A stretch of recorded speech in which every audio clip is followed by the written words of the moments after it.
Olá, Rondônia, muito boa noite. Um prazer estar novamente aqui com vocês, fechando esta semana, sexta-feira. E para fechar uma semana, a minha ideia no futuro, aliás, a gente já teve essa conversa aqui em particular, é a gente fazer um resumão daquilo que foi a semana. Não no programa em si, mas de uma forma geral, a gente bater um papo e eu acho que eu vou ter uma presença constante aqui, que vai ser meu convidado de hoje. José Carlos Sá, jornalista, conhecido aqui de todo mundo. José Carlos já está aqui desde 85. Não é uma pessoa conhecida somente de Porto Velho. Rodou esse estado todo, andou com todos os governadores, esteve presente. Onde quer que você imagine que tinha alguma coisa sendo criada de novo, lá estava ele. Então, o José Carlos é um homem que tem a história daqui de Rondônia. Historiador, gosta de história, não é porque é historiador, mas é um cara que gosta da história. E ele tem essa coisa de trazer essa bagagem toda nas suas costas. Traz com ele, gosta da terra, veio para aqui para passar uma temporada, terminou ficando por resto da vida. Aqui fez família, amigos, dentre os quais eu me incluo com uma honra muito grande. Enfim, e é uma daquelas inteligências raras, brilhantes, que está sempre perto da gente, com quem a gente aprende todos os dias. Zé Carlos de Sá, muito boa noite, prazer recebê-lo aqui. Eu falei assim, eu pensei comigo, vou ficar meia hora falando do Zé, mas eu vou resumir em poucos segundos. Pronto, acabei. Pronto, parei. Eu fico encabulado. Boa noite, Léo, boa noite, telespectadores do programa. É com muita honra que eu venho aqui, né? Estreando aqui, né? Nesta casa. E é um prazer sempre renovado a gente conversar e trocar ideias. Sempre muito aprendizado. E muita gargalhada também. É verdade, muito professorado também, que eu aprendo muito com você aqui. Zé, você é um cara que hoje nem pensa mais em Minas Gerais, né? Seu negócio é Rondônia mesmo e mais nada, né? Não sai daqui nem por decreto. Léo, porque... A menos que a Marcela queira. É aquela coisa, a gente chegou aqui, né, igual você falou, para passar uma pequena temporada e eu fui gostando e fui me entrosando. Voltei a Minas para pedir demissão. Que eu não tinha, a minha chefe então não tinha me demitido, porque falou que eu não ia gostar daqui e ia voltar. Foi lá demitir a chefe. Aí eu fui lá, voltei, pedi demissão e fiquei aqui tranquilo, fui bem acolhido, né? Tanto as pessoas que nasceram aqui em Rondônia quanto aquelas que estavam aqui antes que eu chegasse, e assim, me senti em casa, né? Então hoje eu tenho mais tempo de Rondônia do que de Minas Gerais, então já sou daqui. Me diz uma coisa, a sua formação é jornalismo e foi nessa área que você trabalhou a vida inteira. Já são quantos anos já de jornalismo? Eu me formei em 82, né? E tô de lá para cá só como jornalista. E a formação é jornalismo, comunicação social, jornalismo. Isso. Eu queria me especializar em rádio, mas pela força da vida eu fui para assessoria de imprensa. E tem uma pós-graduação não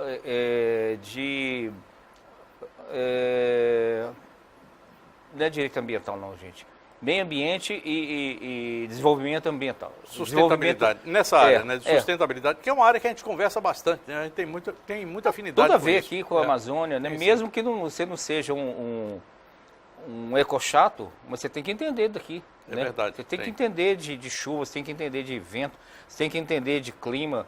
Tem que janela hidrológica. Janela hidrológica, você tem que entender de tudo, para você saber onde você vive. Né? Você não precisa dar lição para ninguém, não. Só para você entender que um período aqui é chuva, outro período é sol e por aí. Que é a coisa que os ribeirinhos ensinam para a gente. Se a gente quiser somente ir lá conversar com ele, não precisa ficar perguntando muito não, ele mesmo já conta, né? É assim, assado, pronto, já conta tudinho, a gente já vai sabendo. Zé, eu não preparei pauta com você, porque a gente nunca preparou pauta para conversar, nem no rádio, na televisão, nem na vida particular. A gente vai levando da forma como aparece.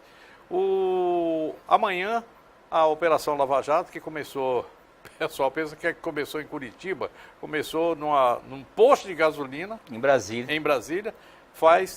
Completa 4 anos. 4 anos, a gente tem aí alguns números que são bastante interessantes. 101 figurões prestando satisfação lá nas barras da justiça. É um mundo de dinheiro que foi descoberto. Gente que está sendo condenada até hoje. Como é que você vê esse momento? existem críticas à Lava Jato, é lógico, ela desmontou alguma coisa que estava lá estável. E quando você desmonta aquilo que está estável, é um vendaval de coisas que acontecem que a gente não sabe exatamente para onde. Mas qual é a tua avaliação? Olha, eu vejo como uma coisa, assim, nesses últimos anos, uma das coisas mais positivas que aconteceu no Brasil foi essa Operação Lava Jato. Principalmente nessa questão de desnudar essa promiscuidade entre o poder constituído, legislativo e executivo, não sei se tem no judiciário, se chegou lá. E chegou um pouquinho lá no Rio de Janeiro, né? Chegou, esbarrou ali pelo Tribunal de Contas assim, e tal. E das empresas. Eu sempre falo o seguinte, que para alguém se surpreendeu com a Lava Jato, foi se surpreender com aquilo sair em público. Que todo mundo que trabalhou ou que esteve perto do poder sabe que aquilo ali é a coisa mais corriqueira que tem. Essa questão de financiamento de campanha, de um por fora para defender outra coisa, isso sempre existiu no Brasil, gente, desde Dom João VI. Desde Dom João VI, essa história se repete. Eu sempre leio o Laurentino Gomes, tem 1808, 1822 e tal. Então o Laurentino, agora, essas últimas semanas, ele tem lembrado alguns episódios da época do Dom João VI. Então, essa questão dessa roubalheira e dessa promiscuidade não é da agora. Compadrio, né? Compadrio não é da agora. Isso já vem de antes, só que agora nós temos uma coisa chamada internet. Hoje você a sua vida não te pertence mais, seja por bem ou por mal, né? Então, essa questão da Lava Jato colocou isso a nu e a gente se surpreende com as pessoas que estão envolvidas com esses esquemas, né? Pois é, eu sou baiano e tem uma figura que é conhecida do Brasil todo, Antônio Carlos Magalhães. Eu trabalhei assim muito perto dele, né? Na época que ele estava montando o seu governo lá na Bahia, eu trabalhei lá com uma equipe eu era auxiliar, badecão, dos economistas que estavam montando aquele sistema. Então, conheci o Fera ali. E na hora que você falou, que desde a época do João VI, o compadrio e tal, o Antônio Carlos Magalhães era padrinho de todos os filhos de assessor, de pelo menos um filho de assessorista do Senado e da Câmara. São não sei quantos assessoristas, acho que são 72. Ele tinha todos os assessoristas, tinha um filho lá que era padrinho, que ele era padrinho. E ele era assim padrinho de todo mundo. Daí porque é chamado lá de painho. E essa história de painho e com seus compadrios, ele mudou a vida da Bahia, mudou a vida de muita gente. É um negócio meio louco, né? E isso que você está falando, você remete lá para trás da época do coronelismo, que também os coronéis tinham os afiliados, né? E aquele pessoal que era o compadre dele, era que fazia parte do curral eleitoral, que votava em quem ele mandava, né? E hoje a gente tem isso de uma outra forma, mas não precisa mais ser o padrinho, né? Não precisa batizar mais o moleque. Mas você tem isso de uma outra forma e até mais cruel. Eu vou perguntar para você aqui, porque você viveu também essa fase. Ditadura militar, o golpe militar, não quero colocar nome em nada aqui, não, até porque todo mundo sabe exatamente o que houve, o que foi, e vamos em frente. Mas naquela época, a corrupção era menor, ela não existia, ou existia em algum círculo, ou os militares eram blindados que essa coisa da corrupção não entrava lá com eles. Não, existia, era muito pouco, mas existia. Nós tivemos alguns escândalos que na época a imprensa divulgou, que também você tinha só imprensa, ou rádio, ou televisão, muito pouco televisão, e mais jornal, e ainda tinha censura, né? Então nós temos os casos da KPM, na época do Figueiredo, né? Isso. Nós temos os casos da hidrelétrica de... Itaipu? Não, aqui da Amazônia, do Amazonas. Balbina, que teve um problema lá, né? Isso. Então, o Lago de São Francisco. Tem mas foram coisas assim pontuais, né? Pontuais.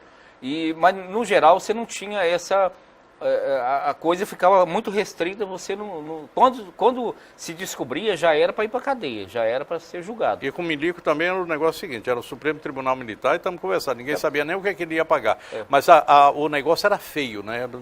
Não deixava ir para frente. Não deixava, era aberto logo o inquérito e a coisa já enquadrava o cidadão. Naquele momento lá atrás, do militarismo, da ditadura, alguns políticos, como Antônio Carlos Magalhães, Roberto Campos, Delfim Neto, que agora está enrolado aí na Lava Jato, enfim, esse pessoal começou a se achegar aos militares. Foi por aí que começou a corrupção ou não?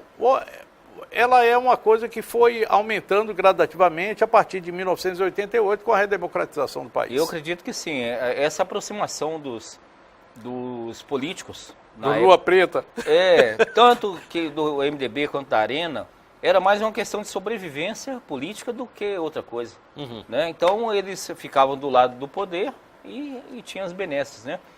Podia ser indicado governador, né, de um dos territórios. Podia ser indicado o prefeito das capitais, que não tinha eleição.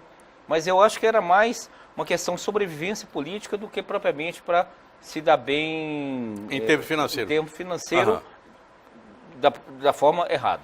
Uhum. Bom, eu vou lhe pedir um minutinho, a gente vai para um intervalo. Você falou de internet aí, antes de ir para o intervalo. Dá para jogar para mim aí a capa do Banzeiros, banzeiros.com.br. Esse é o blog do Zé, que está sempre sendo atualizado, não na velocidade, com o conteúdo todo que eu gostaria, porque o Zé agora já está tirando o pé. Depois que a gente passa dos 50, a gente começa a tirar o pé fora, né? Vai diminuindo um bocadinho. Mas você é muito ligado na internet, nessa coisa da web e tal, Zé? Ou isso aí é sobrevivência de jornalista? É sobrevivência de jornalismo e de jornalista, e a questão do blog é uma forma que eu tenho de comentar notícia. Então, como eu tenho só o blog, as notícias que eu assisto, que eu ouço, que eu leio, aí eu dou uma comentada lá. Às vezes dando o meu pitaco, outras vezes eu tentando mostrar um lado que não foi explorado. Então, basicamente, nessa... Já estamos aí com o blog, não? Se tiver, ainda não? Daqui a pouquinho? Não, então faz o seguinte, eu vou falar de Mimas Pizzaria e de Rondoquímica, e no retorno vocês já me jogam lá no blog do Banzeiros, que eu leio todo dia. Está lá nos meus favoritos, é onde eu vou lá dar risada de vez em quando, dar pitaco também naquilo que ele escreve, enfim, coisa de amigo, né? Carta de amigo um para o outro. Tem coisa mais gostosa do que saborear uma deliciosa pizza? E é por isso que a minha dica hoje vem aqui da Mimas Pizzaria e Café. Afinal de contas, são mais de 50 sabores te esperando, divididas entre doces e salgadas. E olha, eles têm massa normal e integral e também tem aí pizzas com mais de meio quilo de recheio. E você ainda pode escolher 2 sabores e pagar o mesmo preço. Lembrando que até o dia 31 de março está rolando a promoção Loucos por Pizza, onde a cada R$50 você ganha um cupom para concorrer a 10 pizzas. Gostou? Tem também serviço de entrega em horário especial te esperando. E olha, você também pode ser um franqueado da Mimas Pizzaria. É só ligar e obter mais informações. Agora, quer novidade? Tem também um novo serviço de cafeteria e você vai encontrar vários tipos de cafés, cuscuz recheado, tem tapiocas, açaí, omelete. Por isso, aproveite para conferir e, claro, provar essas delícias. O endereço é na Rio Madeira com Pinheiro Machado. Mimas, muito mais que pizza te esperando. Vem pra cá. Oi, Vavá. Oi, Jana. Bora trabalhar, né? Bora. Tava olhando aqui na nossa pauta, tem uma folga entre uma e outra. Vamos passar no mercado, eu preciso comprar produto de limpeza lá pra casa com urgência. Menina, mas produto de limpeza só na Rondoquímica. Ah, é? Uhum. Então vamos pra lá. Bora.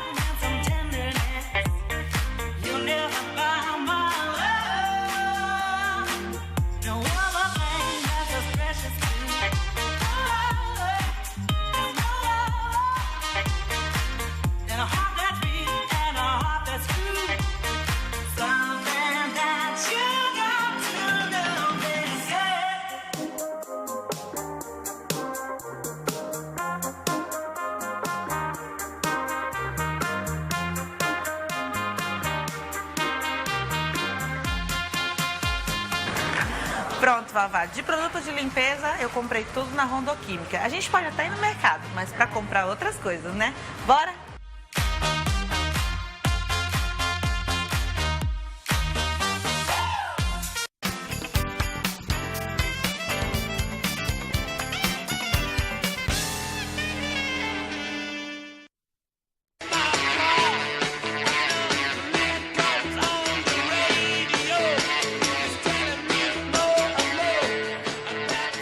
De volta aqui com meus rock. Ó, Zé, você hoje está inaugurando a nova fase do rock aqui no programa. A gente tinha parado aí um bocadinho por uma questão de copyright. Tá? Como eu não vou poder colocar os rock todos aqui, eu vou ter que sempre colocar um pedacinho de alguma coisa. Mas não vou deixar meus amigos e não vou ficar sem rock, é lógico. Com o Rolling Stones já ajudou, né? Já ajudou bastante. Tá aí o site Banzeiros, que nasceu de quê, Zé? Por que esse nome Banzeiros? Banzeiros, primeiro que é um movimento da água do rio, né? Aham. Mas a minha inspiração foi o Bahia, o nosso amigo nosso Bahia. querido Bahia. E ele tinha, quando ele queria dar umas porradas em alguém, ele colocava assim, revertendo banzeiros. E eu gostei desse nome. Depois que ele faleceu, aí uma forma de homenagear é colocar o nome muito de legal, banzeiros. muito legal. Bom, eu pedi já para abrir ali a matéria de hoje, a matéria não, a capa que está lá, né? A última postagem, post, né? Uma decisão tardia. Então você fala a respeito dos tais, dos ratos. Hoje o Marcelo Benevim me pediu para falar a respeito desse assunto. Acho que foi ele. Aí eu falei com ele o seguinte, eu só não entendi por que demitiram a diretora do presídio, não demitiram os ratos, né? Os ratos, e os ratos seletivos, você viu lá, né? E eu perguntei ali nesse post aí, por que os ratos não subiram para a direção da Polícia Civil, porque é em cima do presídio, né? A diretoria da Polícia Civil fica em cima, ali pela Farquhar, e o presídio é lá embaixo. Eu roubei essa ideia sua e fiz esse comentário também aqui hoje durante o... Como é que diz o Leonardo lá? O Leonardo e o outro parceiro dele lá, não sei como é que é o nome, Eduardo, diz o seguinte, chupei dele ali. Ele disse que chupou a música um do outro. Obrigado a vocês aí. Zé, a gente estava falando aqui ainda a respeito de Lava Jato. O Lava Jato vai para frente mais ainda, Zé? O que a gente pode esperar disso aí? Fora a desarrumação. Que existe sim uma desarrumação. Tá? É como arar a terra para plantar outra coisa. Nesses últimos dias estão falando muito da questão da suspensão da prisão após a segunda instância. Agora é só lembrar que antes de tomarem essa decisão, a Lava Jato já existia e já tinha gente preso. Isso. E tinha gente preso de forma precária, ou eles eram interrogados, soltos, mas continuavam inquietos. Precário, você fala provisório. Provisório. Então, não alterou nada. A Lava Jato veio com ou sem prisão de segunda instância. O que a gente vê nessa discussão toda é uma forma de deixar o nome do Lula sempre em evidência, né? Se vai preso, se não vai, que isso é detalhe, mas que eu acredito que a Lava Jato continue, que cada dia aparece um novo detalhe, e aquele detalhe remete para outro e vai indo assim. Eu costumo repetir o que a dona Rita Furtado falou uma vez a respeito do mensalão. Saudade que dá, né, rapaz? Ela dizia o seguinte, rara inteligência. Que tem alguns tipos de investigação que é igual caixa de lenço de papel. Você tira um lenço, vem outro. Você tira e vem outro. E o mensalão e essa questão agora da Lava Jato é a mesma coisa do lenço de papel. Então você descobre um fato, aquele fato está relacionado com outro, que está relacionado com outro, que está relacionado com outro. E eu acho que não acaba nunca, não. Marco Aurélio de Mello, que é ministro do STF, diz assim, que a coisa está tão doida que cada vez que você puxa uma pena, vem uma galinha. Há um tempo atrás, a Marcela... Sua esposa. Minha esposa. Marcela, jornalista também, esposa. Eu não sei como é que é a vida de 2 jornalistas em casa, deve ser um negócio de louco, né? Ela me falou assim, faz um resumo para mim, como é que tá a Lava Jato? Eu falei, não tem jeito. Tá um nó tão grande que eu te falo como é que começou. Não sei como é que vai acabar. Como é que vai acabar. Eu sei, tem um monte de gente enrolado. Agora, como fazer um resumo para você, não tem como, não. A respeito dessa história de segunda instância, Zé, só para lembrar aqui mais uma coisa. Segunda instância, a prisão em segunda instância é regra. Isso é um julgado do STF, não sou eu que estou inventando, não é coisa de agora, não. 2016, né? 2016, já diz o seguinte, olha, em segunda instância, o juiz determina, diz se vai ficar solto ou não. Mas se vai ficar solto ou não, é porque a regra é, prende. Ele é que decide, diz, olha, mas eu quero dizer que ele vai ficar solto. Pronto, acabou. Tá resolvido. Tá lá, tá resolvido o assunto. É o caso de Lula. Tem que ser preso. Agora, se é para ficar preso ou não, isso aí é outra história e Eu acho até que eu tenho cá minhas opiniões a respeito desse assunto. Para o bem do povo e felicidade geral da nação, e para evitar conflitos tão grandes como aquilo que pode acontecer, eu acho que o melhor é prender e depois soltar e dizer assim, ó, vai se defender aí com a tornozeleira eletrônica, acabou a história. Eu acho que deve ser assim. Então, não tem... Opinião. Mas opinião é como eu disse, é igual a boca, cada qual tem a sua. Né? Falei boca, hein, gente? Boca. Eu concordo. Não é outra coisa, não. Eu concordo com você. Bom, Zé, fora isso, a gente tem aí você falou, tem dois poderes que estão enroladíssimos. O Poder Judiciário, pelo menos, tem titica de galinha que chegou lá e colou, bateu, mas não colou. E tem alguma coisa que está girando aí. Mas o Poder Judiciário também está na mira por causa dessa história dos auxílios moradia. Ontem, pelo amor de Deus, hein? Que coisa. É uma coisa assim que pode... que já está todo mundo falando, que pode ser legal, mas é imoral. A gente, você que paga aluguel, que tem dificuldade de pagar 500, 600 reais de um aluguel, para morar mal, né? Aí fala, como que a pessoa tem a casa própria dele e ainda ganha auxílio moradia? É uma coisa difícil de explicar. No valor de 4.443. É uma coisa difícil de explicar, difícil de defender, né? Então, é um negócio que eu acho... Se me coubesse, você tem direito a ter um auxílio moradia. Mas eu falei, eu já tenho a minha casa. Eu abro mão disso. Eu faria isso. Eu abro mão, não tenho. Como que eu vou justificar para mim mesmo? Bom, por que eu vou receber? Por que eu vou receber vale transporte se eu tenho carro? Baixando do juiz para cá, para o nosso mundo, mortais. Pro nosso mundo. Eu tenho carro, eu tenho moto. Por que eu vou receber vale transporte? Se eu não tenho direito, não preciso, por que eu vou? Né? Eu posso ser antiquado, mas eu penso dessa forma. Que bom, rapaz. Eu acho que a gente está precisando de antiquados e conservadores também aqui nesse país. Já chega de tantos arrobos. Tanto esperto. Tem. Já chega. Eu acho que já chega. Ô, Zé, para a gente cair aqui em Rondônia, esse ano a política pode ser resumida como o quê? Algo diferente de tudo aquilo que já ocorreu, algo muito parecido com aquilo tudo que já ocorreu, algo igual ao que já ocorreu antes. Enfim, como é que vai ser esse ano político aqui no Brasil, com a eleição para presidente da República, para senadores, 2 aqui em Rondônia, governadores? Eu acho que para o cenário nacional está mais fácil dar um palpite do que para o cenário local, né? O cenário local enrolou tudo. Isso. E nacional, você tem aquelas pessoas que já sempre se candidatam. Me parece ter um empresário que chegou novo. O povo também já está meio escaldado com a questão do novo. O empresário que chegou novo, que é o? Ele é de uma Riachuelo, se não me engano. Riachuelo, isso. Eu não sei o nome dele. Forte, né? Chega forte. Ligado lá ao Luciano Huck, inclusive. Isso. Daquela linha. O cara da Havan, disseram que ele ia sair também, mas ele deve sair para Senado, deputado federal. Está em campanha. Isso. Está em campanha em Santa Catarina. Amigo do meu querido Miro, cabeleireiro aqui. Foram criados juntos. Lá em Brusque. E aqui em Rondônia que o negócio tá meio complicado. Então a gente tem alguns pré-candidatos, né? Não tem nenhum que eu possa falar assim, favorito. Na questão do Senado também.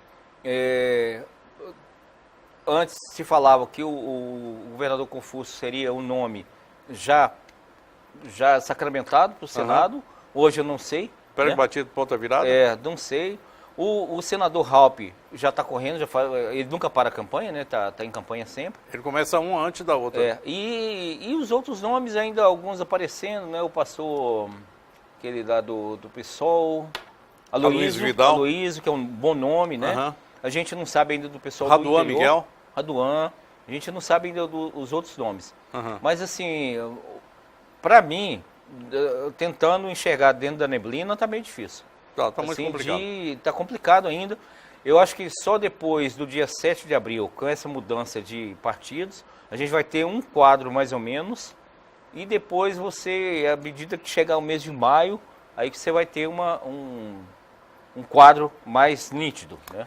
Zé, eu vou me arriscar a dizer uma coisa aqui. Eu não conhecia o Jorge Teixeira, mas eu estou aqui desde 90, e desde 90, o melhor governador que nós tivemos não foi o Confúcio nos 2 mandatos, é Confúcio neste mandato. Porque se eu for contar o outro mandato, não foi. Ele está até no meio dos piores, lá no primeiro mandato. Mas ele deixa um legado que é um legado fácil de ser defendido por quem vai ficar com ele, e é um legado que é um registro na história. Eu nunca vi Rondônia tão bem como eu já vi. Eu vou pedir aqui um minutinho para você, eu tenho que chamar 2 merchans aqui, é coisa rapidinha, e eu volto para você falar a respeito dessa Rondônia que a gente está vivendo agora. Eu sei que você está muito próximo disso aqui. Você passou ali na Santo Antônio Energia, conviveu aqui com tudo aquilo que estava acontecendo em termos de movimentação para o desenvolvimento de Rondônia. Fiero, Fecomércio, quer dizer, você está bem entrosado com isso aí. Eu queria ouvir sua opinião a respeito disso. Mas antes, eu quero falar de Socibra e Romanel. Tá feito? O mês de março é especial para elas e a gente está na comemoração da Romanel no Dia das Mulheres. É o mês das mulheres, né, Raul? E a gente tem aí o lançamento do catálogo 2018 do Romanel. Conta um pouco pra gente sobre ele. Bom, é um lançamento que a gente aguarda todo ano. Esse ano a Romanel resolveu encaixar o Dia da Mulher com o lançamento do catálogo 2018. Então você vai ver que esse catálogo ele traz muitas coisas inspiradas na mulher do dia a dia. São 6 modelos diferentes, mulheres super estilosas, cada um com uma história de vida diferente, e com certeza vai ter um estilo que combina com os nossos clientes e nossos parceiros de negócio, com certeza. Então a gente convida você que já é consultora Romanel ou que ainda quer se tornar uma consultora independente, fazer seu próprio horário, ter aí uma renda extra, né? Vir conhecer o novo catálogo 2018 e se apaixonar. Eu tenho certeza que você vai gostar. Você está conferindo aí algumas imagens desse novo catálogo e também dessa festa linda que a Romanel preparou para as mulheres. Faz o convite. Tem Romanel espalhada aí por Porto Velho, né, Raul? Sempre vai ter uma Romanel pertinho de você. Tem na Carlos Gomes, Jatuarana, Porto Velho Shopping 7 de setembro. Vem cá, venha conhecer as peças do catálogo. Tá muito bacana. Hoje está tendo eventos também. Então tá todo mundo convidado para vir aqui prestigiar esse dia tão importante que é o Dia das Mulheres. E também eu digo que mulher tem que ganhar presente o ano inteiro, não é só no Dia da Mulher. É verdade. Gente, olha só, você é a joia. E a Romanel se complementa. Quero falar para você de Socibra, esse local que é realmente completo, onde você encontra itens para decorar a sua casa ou seu local de trabalho, materiais escolares, material para o seu escritório e muito mais. É claro que não pode faltar a promoção. Você que gosta de trabalhar, por exemplo, fazendo anotações, agendas, para você não perder os seus compromissos, aqui você encontra agendas de todos os modelos com 30% de desconto. Corra, aproveite e venha economizar. Gente, você quer fazer o seu aniversário aí da sua filha ou do seu filho, aqui você encontra artigos para festas de príncipes e princesas com 50% de desconto, é isso mesmo. E como eu quero finalizar agora, eu vou falar para você desse novo espaço, um espaço muito mais amplo para você adquirir o seu material escolar ou então o seu material de escritório, gente. Inclusive tem promoção, resma de papel A4, olha só, de R$21 por apenas R$17,99. E tudo isso você encontra aqui na rua Rafael Vaz e Silva, esquina com rua Tabajara. O telefone está no cantinho do seu vídeo. Ficou com alguma dúvida? É só ligar para a Socibra, venha conhecer e economizar. A Socibra te aguarda.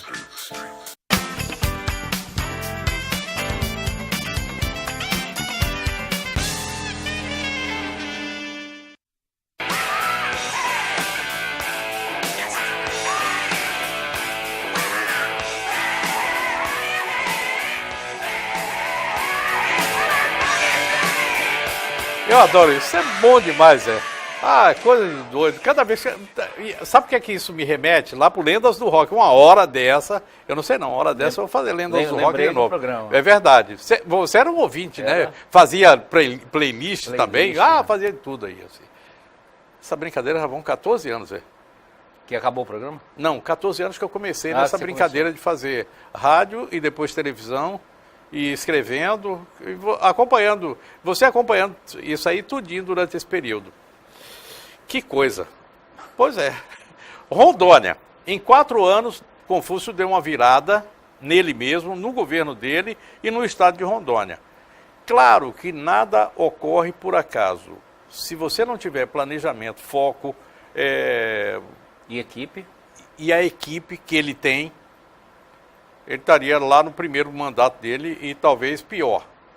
Mas hoje me parece, eu não sei, eu estou falando isso aqui, eu acho que é a sua opinião também, né? A gente assim, conversa sobre isso. Nessa questão você destacou do segundo mandato, para aqueles governantes que nós tivemos aqui, Cassol foi reeleito, Roberto Sobrinho como prefeito, né, que foi reeleito. Camurça, todos pecaram no segundo mandato, Uhum. né?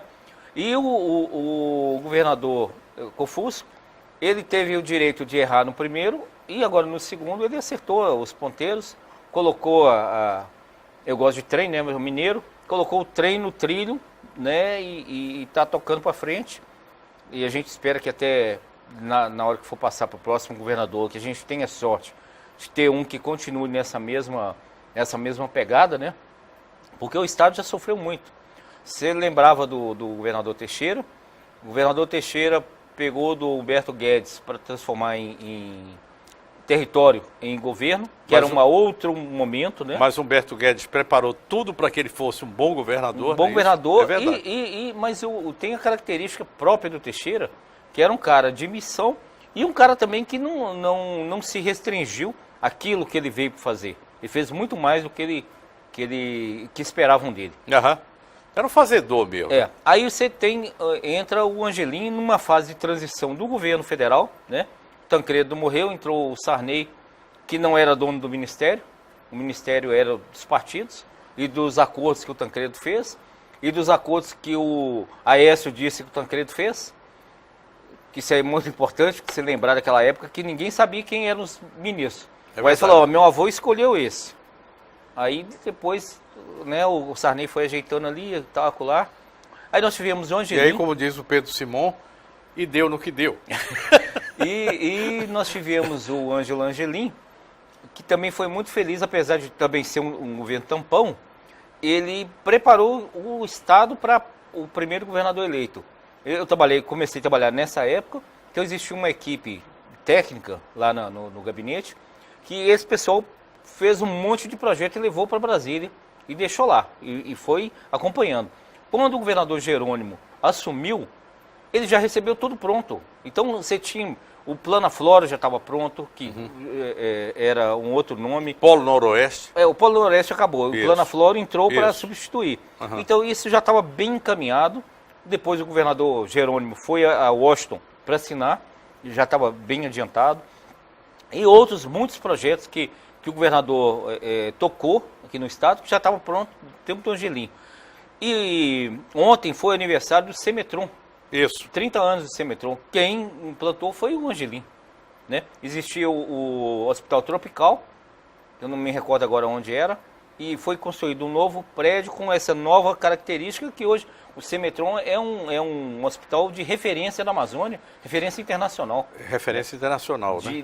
Dessas doenças que a gente tem por aqui. Eu não me perdoo, Zé, eu tive a oportunidade de entrevistar o Hildebrando, ele morreu e eu perdi. Eu não me perdoo por essas coisas. Eu não fui a Woodstock e não entrevistei o Hildebrando. Isso aí você vai ficar devendo. Vou ficar devendo para mim. E aí nós tivemos o governo Piana um pouco conturbado, não foi lá essas coisas, nós tivemos atraso de pagamento, nós tivemos, assim, não me recordo de algum marco do governo, deve ter tido. Eu me lembro, Zé, eu sempre falo aqui que se o Piana tem um marco, foi a integração do sistema de linha de transmissão para o Estado. Sim, o Linhão. Eu acho que essa é a grande marca do Piana. Não, sem dúvida, sem dúvida. Samuel foi inaugurado. Isso. E conseguiu, a Fiero, puxando o carro, conseguiu levar o Linhão até Ji-Paraná. Isso. E de Ji-Paraná me parece que puxou um rabicho para Pimenta Bueno, não me lembro mais agora. Tipo assim. Mas exatamente, é uma falha minha não ter lembrado dessa história. Aí depois nós tivemos, depois do Piana, foi o Halp. Nós continuamos com problemas econômicos, né? Inclusive veio aqui o pessoal do Tesouro Nacional para dar um acoche no governo, falar que tinha que cortar cargos, tinha que cortar secretários adjuntos, Isso. tinha que fazer um monte de ajuste no Estado, tinha que cortar um monte de empresa deficitária. E o governador Halp empurrou com a barriga e passou para o Bianco e o Bianco pagou. E o Pagou Bianco o pato. explodiu no colo do Bianco a bomba. Que até hoje ele paga por isso, né? O Bianco leva 10 mil funcionários demitidos nas costas. Primeiro, não são 10 mil, são 4 mil. 5 mil no máximo. É 4 mil não sei quanto, né? Por aí. 5 mil no máximo. Mas é o seguinte, 5 mil era obrigação. Eram pessoas que já estavam com o contrato vencido, não tinham outra coisa para fazer. E as outras já estavam com e tinham a demissão. Emergenciais também que já estavam vencidos. Quer dizer, coitado do Bianco. Bianco, você não merece isso aí não. Como o Ralp também não merece a pecha de ter fechado o Beron. A coisa já estava vindo. Já estava pronta lá de trás, não tem nada a ver com o Ralp não. Quem falou isso para mim foi o secretário à época, João Clós Júnior. Meu querido amigo me disse, não tem nada a ver, eu era o secretário de Fazenda e eu sei como é que foi, não tem nada a ver. E aí nós tivemos do Bianco, as duras penas, arrumou a casa, entregou prontinha para o governador Cassol, conseguiu dar continuidade, né? Até pegou uma dinheirama boa lá do... Ainda pegou um projeto que estava pronto lá daquela companhia... Fomento Andima. Não é companhia, não. O seu não lembro. Comitê de Fomento, era alguma coisa assim. Andino de Fomento. Isso, Andino de Fomento. E aí fez um monte de estrada, né? Que essas estradas... Rondônia, entre outras coisas boas que nós temos aqui, é o único estado da Amazônia que todos os municípios são ligados por estrada, né? Amazonas não tem isso, Pará não tem isso, o Acre não tem. Tem lugar que você vai de barco, você anda 5 dias para chegar. É verdade. E Rondônia é o único estado aqui da região que tem todos os municípios ligados por estrada. Pode estar ruim ou estar bom, isso aí mas outra existe, história. Existe, né? Então o governador Cassol conseguiu dar continuidade a isso, continuou pagando o pessoal em dia. O pessoal fala assim, mas isso é obrigação do governador. É obrigação do governador, mas nem todos têm a capacidade de fazer esse jogo. É obrigação, mas é compromisso também, né, Zé? Então, tem que ter um compromisso, né? O Cassol tem isso. Ele sempre foi um cara ligado nessa coisa assim. Outro fazedor. Fazedor de coisas. E, por fim, agora, o governador Confúcio, primeiro mandato ficou aquele tati-bitati e tal, mas no segundo ele acertou. E espero que o próximo governador, seja quem for, dê continuidade a esse bom astral que nós estamos vivendo aqui. Não precisa ser careca nem moreno, porque senão seria o Emerson Castro. Mas qual seria o perfil do próximo governador, Zé, na sua avaliação? Como o governador Confúcio me disse, eu fiz essa pergunta para ele me disse o seguinte, ele tem que ser uma pessoa que seja alegre. Ele tem que... não pode ser carrancudo. Mas essas são as coisas que o Confúcio fala que às vezes a gente não entende. Seria bom que não fosse carrancudo, né? Mas essa característica, o próximo governador ele tem que ser uma pessoa ousada, né? Ele tem que ser uma pessoa empreendedora, ele tem que entender o Estado. Nosso Estado tem várias características. Guajará-Mirim, Porto Velho tem uma característica. O miolo do estado ali, Ariquemes, Ouro Preto, de Paraná tem outra característica. O sul do estado, Vilhena, Pimenta Bueno, Colorado, Cerejeiro tem outra característica. Cacoal a gente não sabe exatamente porque fica no limite. Cacoal, né? Fica no limite, mas é um... Não, Cacoal está mais para o sul. É um município que ele por si se basta. É verdade. Né? É verdade. Eu gosto muito de Cacoal. Dois. Se eu um dia mudar aqui de Porto Velho, eu mudo para Cacoal. Porque eu fico na dúvida sobre se eu iria para Ji-Paraná, onde eu morei, e eu amo Ji-Paraná, ou se eu iria para Guajará-Mirim, porque eu um dia, conversando com um amigo lá, um velho jornalista, o Cafuri, eu disse, eu sou capaz de viver aqui pro resto da minha vida quando eu me aposentar. Então eu nem vou lá para passar 2 dias, porque vai que eu fique. Então esse próximo governador tem que estar ligado nessas várias Rondônias e ter esse compromisso de continuar que o Estado permaneça nesse crescimento que está vindo. Você tem uma pecuária aqui que de dar inveja nos outros estados, né? Nós passamos Mato Grosso, já passamos Pará, já passamos... Nós temos uma produção agora de soja crescente. Eu vi essa produção de soja começando lá em Colorado do Oeste, com algumas pequenas plantações. Pequenos campos, né? Pequenos campos. E esse negócio já chegou aqui, já chegou em Porto Velho. Né? Você vai aqui pelo longo da BR, você vê... Você tinha só em Colorado, e depois... Você tem café, que antes era uma coisa ali, espigão do oeste, um pouquinho de pimenta, um pouquinho de cacoal. Hoje você tem um café que é o terceiro melhor do Brasil, né?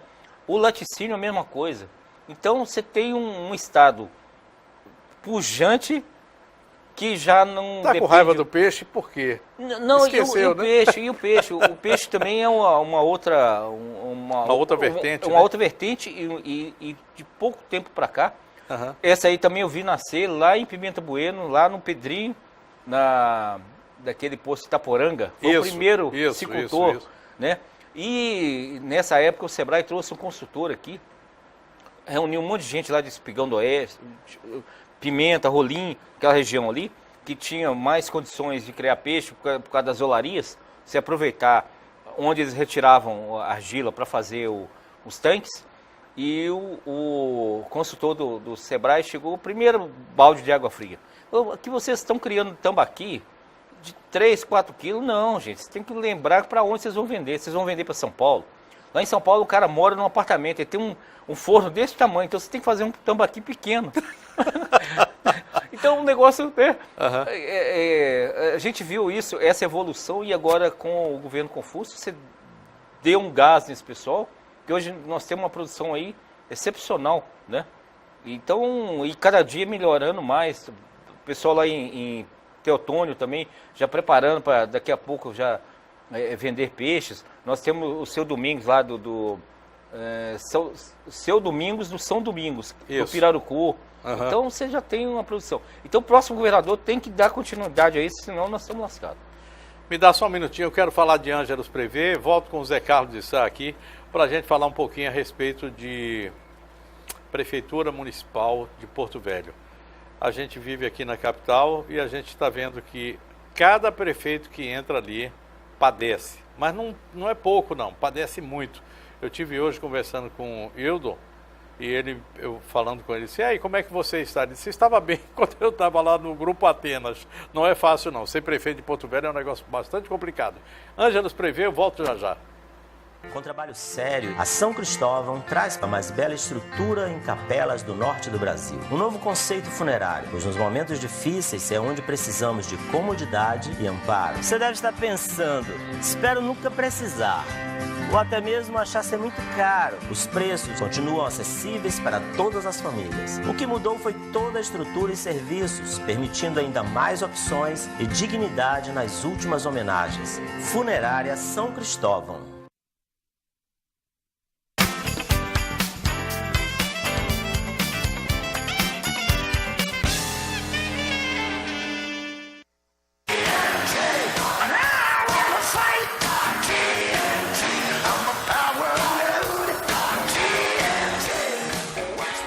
Quem é que tá na mesa de som hoje aí, passando esses rocão pra mim? Quem é? Eduardo. Obrigado. Eduardo, você é um fiote. Gente fina, eu vou te contar. Ninguém te tira mais dessa mesa aí, Eduardo. Se tirar, eu ponho de volta. Zé, Palácio Tancredo Neves. Uma vez eu fiz uma brincadeira dizendo que ali tinha caveira de burro enterrada. Aí o pessoal entendeu que eu estava falando que era o Roberto Sobrinho. Coisa nenhuma. O Roberto Sobrinho, para mim, foi o melhor e o pior prefeito que Porto Velho já teve. Podia ter sido muito melhor. Mas foi muito bom. O que Roberto Sobrinho fez até hoje é... Roberto, você sabe quando eu falo isso, como é que é, né? O melhor porque foi o melhor mesmo. Fez muito mais do que qualquer outro. Mas o pior porque podia ter feito o dobro daquilo que você fez. Paciência. Não fez, já passou e saiu a outra história. Mas aquilo ali tem um trem, né? É difícil. Na hora que você deixou a pergunta no ar, eu me lembrei do Guapindaia. Guapindaia foi o primeiro prefeito, né? Na época chamava superintendente, ele que era feliz. Ele que montou a cidade, ia ali da avenida hoje, da Presidente Dutra, até... deixa eu ver até onde. Não chegava na Joaquim Nabuco, né? Até aquele antigo... Já acabou agora lá, mas era o Hotel Sheraton. Sheraton não, Celton. Celton. Era um outro nome ali. Por ali assim acabava a cidade. Não, mas na época do Guapindaia, quando o Guapindaia foi nomeado, ele veio aqui visitar, ele fez um relatório, mas aquilo ali parece uma oca de índio, uma terra de índio, né? As ruas todas tortas, aquele monte de coisa. E o que aconteceu com Porto Velho de lá para cá? Houve um ordenamento, talvez até a Jorge Teixeira, e depois só Deus é quem sabe. A cidade sofreu uma ocupação espontânea, tanto indo para leste, quanto indo para sul, né? Então, a ocupação espontânea, para não falar invasão. Isso. Estou usando assim um subterfúgio, né? e a cidade não tem quem resolva esse negócio aqui, cara. Então você tem um ou outro, como é que chama ali, meio pedacinho de chão, alguns bairros que a prefeitura, o governo... São João Bosco, que aliás, por força de saída do pessoal, de expulsão do pessoal do Triângulo, foi criando aquilo ali. Né? Cada cheia eles tiravam o pessoal da beira do rio e faziam outro loteamento. Eles voltavam e foi indo. E depois nós tivemos aquela época da década de 80, que foram as invasões, né? Então, o Chiquelito uma vez falando que o prefeito, para dar jeito aqui em Porto Velho, ele tinha que ter pelo menos 4 mandatos, no mínimo 4 mandatos. Porque no primeiro ano você aprende, aí no segundo você tenta fazer, acaba o seu mandato e já era. E dependendo do seu antecessor, você vai ter muito mais trabalho para colocar as coisas em ordem ou menos trabalho, né? Então, nos últimos anos, você lembrou do Roberto Sobrinho, né? Teve tudo na mão, inclusive dinheiro, né? Para fazer aqui uma grande metrópole, e desperdiçou. Não sei se por falta de projeto, não sei se por falta de quadro. Eu acho que é o grande problema. O grande problema. O grande problema do Hildo hoje também é o problema do quadro.